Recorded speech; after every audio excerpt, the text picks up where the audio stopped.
Well, hey, Trevor here. I think we can agree that one of the best pieces of the Christmas season every year, at least one that I look forward to, is the movies, right? There are so many classic Christmas movies that are so fun to watch, from Kevin McAllister's Traps in the Home Alone films to Buddy the Elf's pursuit of his long-lost father, or even to the inspirational heroics of the New York City police officer John McClane in the Christmas classic Die Hard, right? Classic films like these are indisputably part of the broader Christmas season. And, you know, one of the newer Christmas films that has come out recently is actually the animated film Klaus, that has quickly become one of my favorites. And I think the reason is because the movie is such a good demonstration of the biblical concept of shalom, this Hebrew word that we see kind of woven throughout the Old Testament. And it just means peace, or even wholeness or flourishing. And, you know, the way we see it woven throughout the film is that at the very beginning, you know, the main character is kind of this bratty son, and he gets sent off by his dad to this cold, dull island as far north as you can possibly imagine. And the island is just filled with people who've been at war with each other for longer than they can even remember. And so in all of these ways, it is a place that you could hardly describe as flourishing. But over the course of the film, through the somewhat selfish at first actions of the main character, the entire place comes to be redeemed, to be restored, to be renewed. It's brought from a place of brokenness to a place of flourishing. And in that regard, it's a shalom story. And I think those kinds of stories are the ones that resonate with us in incredibly powerful ways. And I think part of the reason for that is, you know, I think we're meant for that. I think that is the broader story that we're living in. But when we talk about where we're at here in the Valley, it's my hope that as a community, we'd be living out that same kind of story here. And I think that's what it means for us to be a community that's in the Valley and for the Valley, that we're committed to reaching as many people as possible, to see them, you know, find healing, to find peace, to find their flourishing in the context of loving community and a trusting relationship with Jesus. And so because that is our desire, because that is our pursuit, I think this time of year is a really fun time to basically just kind of celebrate the progress we've made in our pursuit of that goal. And so I just want to share some things with you. First off, you know, over the course of this past year, kind of starting from January 1st, we've had 68% of the people, if you take kind of our average attendance on Sunday, 68% of that has been basically involved in Next Steps community in some form or fashion.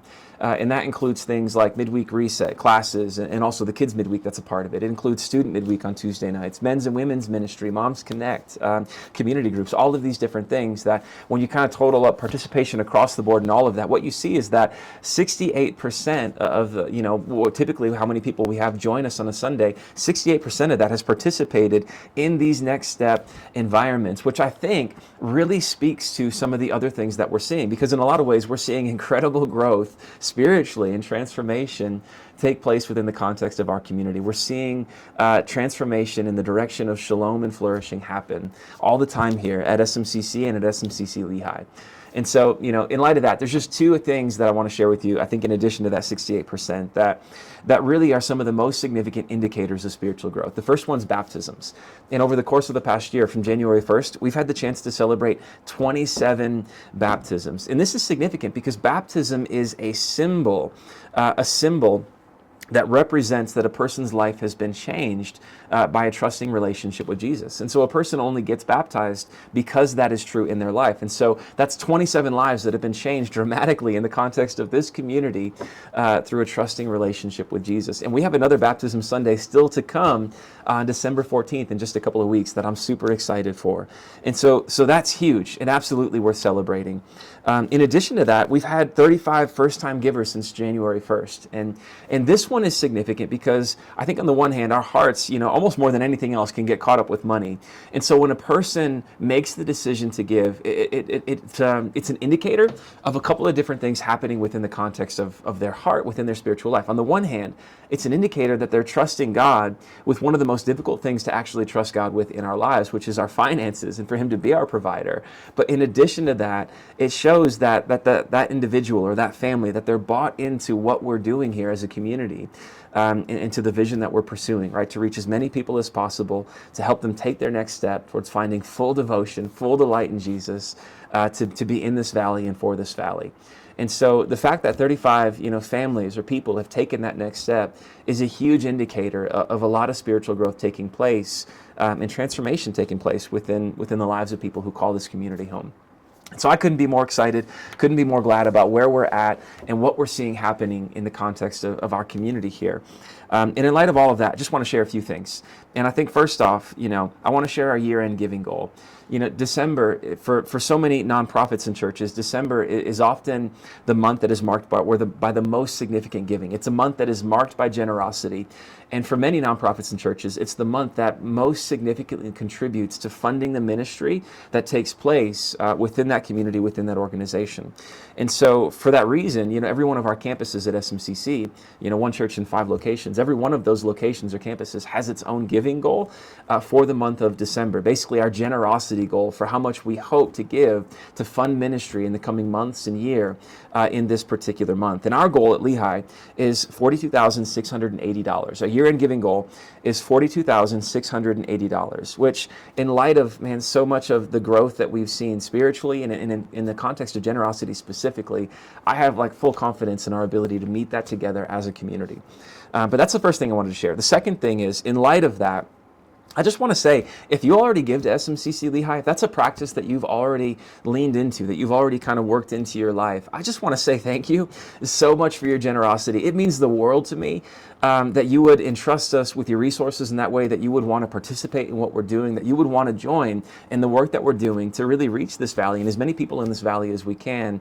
It's an incredibly significant thing that I am forever grateful for. And so I just want to say thank you so much for that, that I appreciate it more than words can say.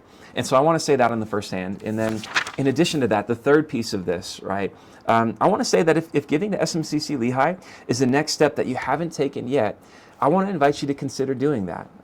Recently we've done some number crunching and we came to the conclusion that $17 is what it costs for one person to experience a week of ministry at SMCC.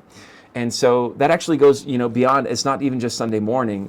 It includes our Sunday morning services, but also goes beyond that to children's midweek and the classes that are a part of midweek reset. It includes women's ministry. It includes men's ministry, community groups. That all of these different things, they're available. We're able to make them available because of the generosity of this community. And the cost for one person to have access to all of that is $17. And so, in light of that, what we're doing is, basically just this invitation to consider participating in what we're calling the $17 challenge, the $17 challenge. And I want to invite you to consider giving to SMCC Lehigh for the very first time, participating in the $17 challenge, and funding the experience of ministry for someone else this Christmas season.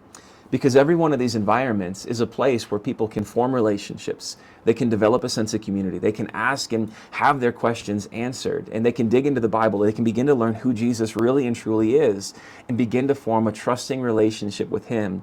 And these are all the things that lead to radical transformation in the lives of people, that produces peace, that produces joy, that produces really what we hope every person in the state of Utah and every person in this valley to eventually experience in the context of loving community and a relationship with Jesus. And so, I think when it comes to this time of year, there's a lot of different places that you could give to that are well worth giving to, that are wonderful places to support with your generosity. And I just would say that I think it's always worth considering, how can I give where God is working? And there are many places that is true of.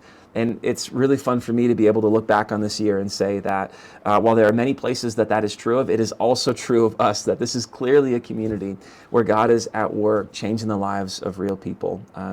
And so for that reason, I would just invite you to consider participating in and supporting the work that we're doing through this $17 challenge. So would you help us reach our year-end goal and enter the new year financially healthy and poised for another incredible year in Utah and in this valley, so that we can see more and more people come to experience and enjoy the peace and flourishing that comes in a relationship with Jesus, so that you and I together can live an even better story than the ones we see and enjoy on the screen every Christmas season. So Merry Christmas to you and your family, and thank you again for your generosity. I'll see you all soon.